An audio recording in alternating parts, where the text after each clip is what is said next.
ओम गंगा तरंग रमणीय जटाकलापम गौरी निरंतर विभूषित वाम भागम नारायण प्रियमनंगमदापहारम वाराणसी कुलपतिम भज विश्वनाथम। ओम त्र्यंबकं यजामहे सुगंधिं पुष्टिवर्धनम उर्वारुकमिव बंधनान् मृत्योर्मुक्षीयमामृतात्। नमस्कार, स्वागत है आपका आचार्य वाणी में। मैं आचार्य डॉक्टर विक्रमादित्य आपके साथ हूँ और आज हम बात करने जा रहे हैं कि अगस्त के मध्यकाल में वृश्चिक राशि वालों के लिए ग्रह योग किस प्रकार के बन रहे हैं। देखिए, वृश्चिक जो अगस्त का मध्यकाल है, इसके अंदर ग्रहों का योगायोग वृश्चिक वालों को समझना चाहिए कि उनके राशि के स्वामी जो है मंगल, वो बृहस्पति के साथ योग जो बना रहे हैं और उसमें बृहस्पति के अंशों से वो आगे निकलते चले जाएंगे, दिखाई देंगे इसमें। और बृहस्पति के साथ चलते हुए मंगल जब बृहस्पति से पीछे होते हैं तो ये एक तरह से विवादास्पद स्थिति उत्पन्न करने के योग देते हैं, झगड़े उत्पन्न करने के योग देते हैं। यदि आप देखें, जब से बृहस्पति और मंगल की युति हुई है और बृहस्पति आगे है और मंगल पीछे पीछे हैं, तो पूरे विश्व में कई जगहों पर कई प्रकार के विवाद उत्पन्न हो रहे हैं। अब मंगल आगे हो जाएंगे, मंगल आगे हो जाएंगे तो एक तरह से वो स्थिति में कुछ ना कुछ परिवर्तन करने का योग बनेगा। बृहस्पति और मंगल की युति कहीं ना कहीं ठीक होती दिखाई दे रही है और आपकी राशि के सम्मुख ये योग बन रहा है। तो जान लीजिए सिलसिलेवार तरीके से अगस्त के मध्यकाल में ग्रहों का योगायोग आपके लिए क्या कुछ करता दिखाई दे रहा है। यदि हम बात करें 11 अगस्त की, तो उस दिन रविवार का अवसर है, सप्तमी तिथि है और तुला राशि में चंद्रमा आपकी राशि से 12वें भाव में चल रहे हैं, जो कहीं ना कहीं आपको कई प्रकार की समस्याओं को उत्पन्न करते दिखाई देंगे। हर चीज़ के अंदर आपको ये दिखाई देगा कि हमको बैलेंस होकर चलने की ज़रूरत है। 12वें भाव में गया हुआ चंद्रमा थोड़ा सा कष्टकारी होता है और उस दिन बुध भी अस्त होने के योग बना रहे हैं सिंह में चलते हुए, यानी आपके दशम भाव में चलते हुए बुध अस्त हो जाएंगे शाम को 6:05 पर। तो ऐसे में आपको थोड़ा सा अपनी चीज़ों को मैनेज करने में आगे आने वाले दिनों में दिक्कत आने के योग बन सकते हैं। तो आपको चीज़ों को ठीक करने के लिए थोड़ा बुद्धि का उपयोग और ज़्यादा करने का प्रयास करना चाहिए, झगड़ों से बचने का प्रयास करना चाहिए। मंगल बृहस्पति की सप्तम भाव में युति कहीं ना कहीं अननेसेसरी की क्लैशों को बढ़ाने के योग देती है, तो उसके लिए अच्छा ही है कि हनुमान चालीसा का पाठ करें। 12 तारीख के दिन बात करें, सोमवार का अवसर, सप्तमी तिथि वृद्धा के रूप में है, यानी थोड़ी सी बढ़ गई है, वृद्धि की तरफ चली गई है। तो सोमवार को भी उदय तिथि सप्तमी, उसके बाद अष्टमी का आगमन हो जाएगा। उस दिन भद्रा का योग भी बनता है, जो सुबह 7:55 से लेकर करीब करीब रात को 8:45 बजे तक रहेगी। तो नया कार्य आरंभ करने के लिए दिन अच्छा नहीं दिखाई देता है। सावन का सोमवार है, चतुर्थ सोमवार पड़ रहा है, ये बहुत सुंदर योग है सोमवार, और साथ साथ अष्टमी, दुर्गा अष्टमी का योग भी पड़ गया है। तो ऐसे में भगवान का स्तवन समस्त प्रकार से कल्याण के योग बनाएगा। ग्रह योग आपके लिए थोड़े से भारी चलते दिखाई दे रहे हैं।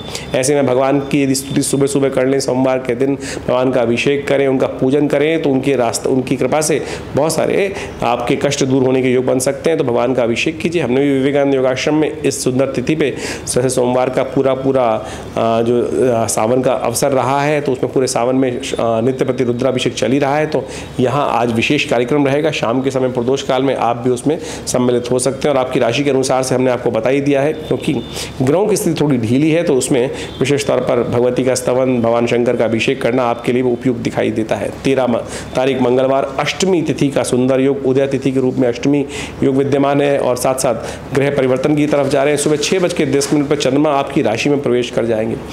चंद्रमा वृश्चिक राशि में जब आते हैं तो थोड़े शीर्ण रहते हैं, कमज़ोर रहते हैं, लेकिन आपके लिए एक तरह से कमज़ोर होते हुए भी फिर भी कुछ ना कुछ पॉजिटिव चेंजेस लाने के योग बनाएंगे। रवि योग है, नए कार्यों को करने के लिए दिन अच्छा दिखाई देता है। सुबह 10 बज के करीब 47 से आरंभ होकर पूरी शाम तक ये मुहूर्त रहेगा। तो नए कार्यों आरंभ करने के आप योग बना सकते हैं। अच्छा रहेगा कि इस दिन हनुमान जी को चोला चढ़ाएं, हनुमान जी का पाठ करें, सुंदरकांड का पाठ करें, तो आपके लिए बड़ा अच्छा रहेगा। क्योंकि मंगल इन दिनों थोड़े से अशांत हैं बृहस्पति के साथ चलते हुए, तो उसको थोड़ा सा शांत करने के लिए आपको सहायता मिल सकती है। 14 तारीख का अवसर, बुधवार का अवसर, नवमी तिथि विद्यमान है, सर्वार्थ सिद्धि योग भी विद्यमान है, जो करीब 12:15 बजे तक दोपहर तक विद्यमान रहेगा। ग्रह नक्षत्रों के दृष्टिकोण से कुछ नया विचार मन में उत्पन्न होता दिखाई देगा और उसके द्वारा आपके लिए कुछ रास्ता बनता दिखाई देगा। देखिए, शनि महाराज इन दिनों चल रहे हैं वक्री, और साथ साथ जिस प्रकार का बाकी ग्रहों का योग चल रहा है, राहु महाराज बुद्धि में चल रहे हैं। थोड़ा सा आप अपने गुरु का साधना साधने का प्रयास करें, भगवान की कृपा प्राप्त करने का प्रयास करें और हो सके तो गाय का पूजन करें, गाय को पालक दें। ये आपके लिए अच्छे योग दिखाई देते हैं। इसके द्वारा आपके लिए कोई रास्ता बन सकता है, क्योंकि बुध भी चल रहे हैं अस्त, और बुधवार के दिन भगवान शंकर पर बिल्वपत्र अर्पित करना और गाय को पालक खिलाना ये बुध की शक्ति को बढ़ाने के लिए सुंदर उपाय होते हैं। तो इस बात का ध्यान रखते हुए कार्य करना चाहिए। 15 अगस्त की बात कर लें तो बृहस्पतिवार के दिन दशमी तिथि के साथ बड़ा सुंदर योग बन रहा है। उस दिन ग्रहों का परिवर्तन का योग भी है। धनु राशि में जो चंद्रमा का पदार्पण होने के योग बन रहे हैं, और साथ साथ उस दिन ग्रह नक्षत्रों का दृष्टिकोण से योग रवि योग भी विद्यमान है, जो करीब करीब 1 बजे तक, दोपहर के 1 बजे तक विद्यमान रहेगा। ग्रह दृष्टिकोण से दिखाई देते हैं कि चंद्रमा का परिवर्तन करना आपके लिए अच्छा रहेगा और कहीं ना कहीं से सम्मान प्राप्त करने के योग बन सकते हैं। और ऐसे में बड़े बुजुर्गों का आशीर्वाद, माता पिता का आशीर्वाद लेकर काम करना आपके लिए अच्छा रहेगा। एक बात और ध्यान रखें, 15 और 16 तारीख को ज्येष्ठा और मूल नक्षत्र का योग है। तो जातक इस समय में जन्म ले रहे हैं उनकी मूल शांति अवश्य कराने का प्रयास करना चाहिए, वो अच्छा रहता है, नहीं तो जीवन में कष्ट होने के योग बनते हैं। 16 अगस्त की दिन बात करें तो उस दिन शुक्रवार का अवसर, एकादशी सुंदर तिथि है और इस दिन सूर्य का परिवर्तन करने का योग बन रहा है। ये सूर्य का परिवर्तन आपकी राशि के अनुसार से बहुत महत्वपूर्ण रहेगा। सूर्य स्वग्रही होकर आपके दशम भाव में विराजमान होने वाले हैं और शनि के बिल्कुल सम्मुख आ जाएंगे। शनि वहाँ पर ताकत में बैठे हैं, सूर्य भी ताकत में बैठे हैं। तो इस बात का ध्यान रखते हुए कार्य करें कि अननेसेसरी के ये जहाँ पर अपने पद को प्राप्त करने के लिए, सम्मान को प्राप्त करने के लिए थोड़ा सा बैलेंस होकर चलने की ज़रूरत रहेगी। पुरानी बातों को अनुभव लेते हुए कार्य करना आपके लिए अच्छा रहेगा। सूर्य संक्रांति करीब करीब शाम को 7:45 बजे के आसपास हो रही है। तो ऐसे में इस शुभ तिथि में, संक्रांति के अवसर पर, आपको गेहूं का दान करना चाहिए। यह बड़ा अच्छा रहेगा आपकी राशि के अनुसार से। यदि हम बात करें 17 तारीख शनिवार की, तो उस दिन द्वादशी तिथि है। मकर राशि में चंद्रमा का प्रवेश है शाम के समय। ये आपके पराक्रम को बढ़ाने के योग बना सकता है और साथ साथ शिव की उपासना से किस्मत जागने के योग बनते हैं। तो इस बात का ध्यान रखें कि उस दिन प्रदोष का योग भी बन रहा है, शनि प्रदोष का योग बन रहा है। और इस बात का ध्यान रखें कि इस दिन त्रयोदशी तिथि क्षय हो गई है। तो नए कार्यों के लिए दिन अच्छा नहीं दिखाई देता, लेकिन प्रदोष इस वक्त आपकी राशि के अनुसार से समझें कि शनि प्रदोष का जो योग है, ये शनि को ठीक करने के लिए बहुत अच्छा योग माना जाता है। तो जब शाम का समय हो जाए तो उस समय भगवान शंकर का अभिषेक, तेलाभिषेक करने का प्रयास करें। यह आपके लिए उन्नति के योग बनाएगा, अननेसेसरी के शत्रुओं को समाप्त करने के योग बनाएगा और साथ साथ आपके जीवन में उन्नति के योग बन सकते हैं। तो आपको इसका सदुपयोग करते हुए कार्य करने का प्रयास करना चाहिए। यह आपके लिए अच्छा रहेगा। शनि अभी करीब करीब 2-3 महीने अब वक्री चलने 15 नवंबर तक। तो ऐसे में ये सुंदर योग बना है। क्षय तिथि के दिन त्रयोदशी क्षय होते हुए भी ये शनि प्रदोष का जो योग बना है, इसका लाभ आप ले सकते हैं, अवश्य करने का प्रयास करें। 18 तारीख की हम बात करें, शनि रविवार का अवसर, चतुर्दशी तिथि उदय तिथि के रूप में विद्यमान है और आपके राशि के अनुसार से ग्रह नक्षत्र देखें तो सूर्य इत्यादि के साथ जो सुंदर योग बन रहा है, सूर्य, शुक्र, बुध, तीनों के तीनों अब जो हैं वो आपके राज्य स्थान में बैठकर सुंदर योग बनाते दिखाई दे रहे हैं और ये आपके लिए बहुत सारा लाभ दे सकते हैं। बहुत सारे लोग आपसे प्रभावित होने के योग बन सकते हैं। तो आपको ऐसे में अपनी शक्ति का उपयोग करने का प्रयास करना चाहिए, अपने संपर्क को बढ़ाने का प्रयास करना चाहिए, वो आपके लिए अच्छा रहेगा। तो ऐसे में सूर्य का ध्यान करते हुए, सूर्य का जल देते हुए कार्य दिन आरंभ करें। ईश्वरी कृपा से रास्ता बनेगा। 19 तारीख का अवसर, सोमवार, रक्षाबंधन का सुंदर पर्व, पूर्णिमा तिथि है। उस दिन विशेष तौर पर ग्रह नक्षत्रों के दृष्टिकोण से समझें कि आपकी राशि के अनुसार से भी ग्रहों का परिवर्तन का योग जो बन रहा है, वो आपके लिए आने वाले समय में कुछ महत्वपूर्ण परिवर्तन करने के योग बनाता दिखाई देगा। राखी का सुंदर पर्व जो पड़ रहा है, इसमें एक बात ध्यान रखें, जो राखी है वो करीब करीब दोपहर को 1:30 बजे तक भद्रा का योग दिखाई देता है। कई लोगों की मान्यता है कि भद्रा के अंतर्गत जो श्रावणी इत्यादि कर्म है वो नहीं करना चाहिए। श्रावणी के कर्म में जो जिसमें यज्ञोपवीत इत्यादि परिवर्तन करने का जो भगवान सप्तऋषि पूजन होता है, वो श्रावणी का कर्म करीब करीब 1:29 के बाद ही करने का प्रयास करना चाहिए। उसमें पूजन जो सप्तऋषि पूजन होता है वो दोपहर को 1:30 बजे के बाद करना अच्छा रहेगा। सत्यव्रत है, भगवान का पूजन करने का अवसर है, पूर्णिमा है, तो इस सबका उपयोग करते हुए कार्य करें तो अच्छा रहेगा। राखी के संबंध में एक बात समझें, बहुत सारे लोगों के मन में ये भ्रांति रहती है कि राखी जो है, राखी श्रावणी नहीं है। श्रावणी जो है वो विशेष तौर पर श्रावणी के लिए भद्रा का निषेध बताया गया है, लेकिन राखी एक पारंपरिक त्यौहार है। तो उसके लिए कई लोग इस बात से फंस जाते हैं कि भद्रा काल में राखी नहीं बांधनी चाहिए। तो इस कार्य को हम जो राखी है वो रक्षा सूत्र है।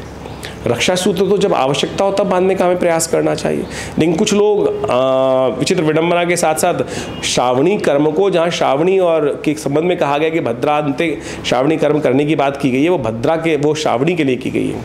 लेकिन रक्षा सूत्र तो जब भी आवश्यकता है, अब मुझे बताइए कोई अति आवश्यकता के अंदर ये संवर्ग इसको रक्षा सूत्र बांधने की बात होती है, क्या उसमें भद्रा का दोष देखने की ज़रूरत है? तो ये परंपरागत बात है, तो इसमें विशेष तौर पर ध्यान रखते हुए कार्य करना, जो शास्त्र के अनुसार बात है वो हमने आपके समक्ष रखी, उसको समझते हुए कार्य करेंगे तो बहुत अच्छा रहेगा।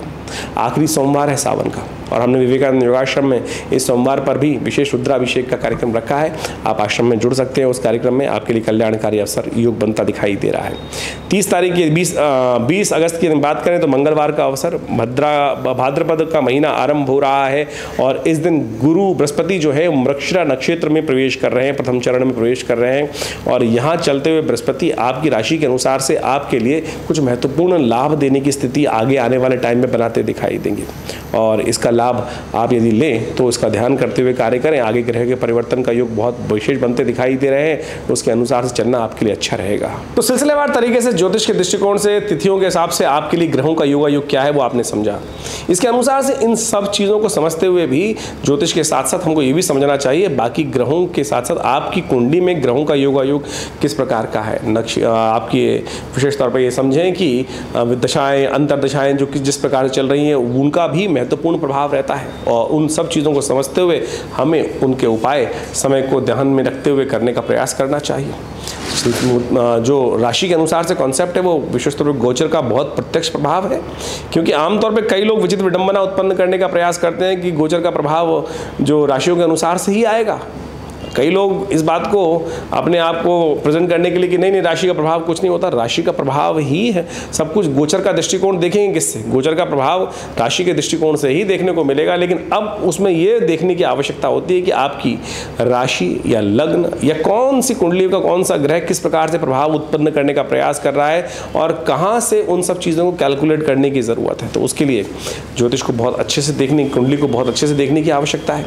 तो आप अपनी कुंडली को अच्छे से समझते हुए, देखते हुए चीज़ों को कार्य करने का प्रयास कीजिए। हम समय समय पर आपके समक्ष आते ही रहते हैं और बहुत सारे उपाय बताने का प्रयास करते हैं और बहुत सारे तिथिवार के अनुसार से ग्रह नक्षत्रों का प्रभाव आपके ऊपर क्या है उसको समझाने का प्रयास करते हैं। और विवेकानंद योगाश्रम इस क्षेत्र में कार्य कर ही रहा है। समय समय पर बड़े बड़े अनुष्ठान, बड़े बड़े यज्ञ इत्यादि आश्रम पर चलते ही रहते हैं। भगवती का श्री विग्रह जो यहाँ उपस्थित है मंदिर में, 1947 में मुल्तान से आया हुआ श्री विग्रह, उनके सानिध्य में नित्य प्रति 8 घंटे करीब यज्ञ होता है और आप भी स्वयं हर रविवार को इस कार्यक्रम में भाग ले सकते हैं। सावन के पूरे महीने में नित्य प्रति शाम को रुद्राभिषेक चल ही रहा है। आप उसमें भी हमारे साथ उस रुद्राभिषेक के कार्यक्रम में सम्मिलित होने के लिए आश्रम से संपर्क साध सकते हैं। नंबर्स, आश्रम के फ़ोन नंबर्स आपके समक्ष चलते ही रहते हैं, उन पर आप संपर्क साधेंगे और जो भी कोई विशेष जानकारी प्राप्त करना चाहते हैं उन सब नंबरों के माध्यम से आप आ सकते हैं।